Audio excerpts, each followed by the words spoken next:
পলাতক আসামিদের দেশে ফিরিয়ে আইনের আওতায় আনার প্রক্রিয়া অব্যাহত থাকবে বলে জানিয়েছেন পররাষ্ট্র প্রতিমন্ত্রী শামা ওবায়েদ। তিনি বলেন, এর অংশ হিসেবে সাবেক স্বরাষ্ট্রমন্ত্রী আসাদুজ্জামান খানকে ফেরত চেয়ে ভারত সরকারের কাছে চিঠি পাঠানো হয়েছে।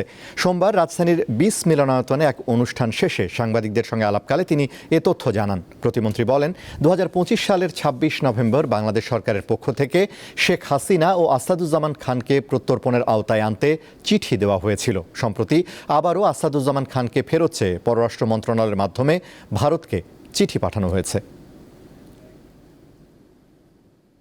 এটা রিসেন্টলি গেছে এবং এটা শুধু সাবেক স্বরাষ্ট্রমন্ত্রীকে উদ্দেশ্য করে এই চিঠি দেওয়া হয়েছে এবং এটা যখন যেটা প্রয়োজন আমাদের আইন মন্ত্রণালয় এবং স্বরাষ্ট্র মন্ত্রণালয়ের যে উদ্যোগগুলো ওনারা নেবেন পররাষ্ট্র মন্ত্রণালয়ের পক্ষ থেকে সেই আমাদের ডিপ্লোমেসির অনুযায়ী আমরা সেই কাজগুলো করব।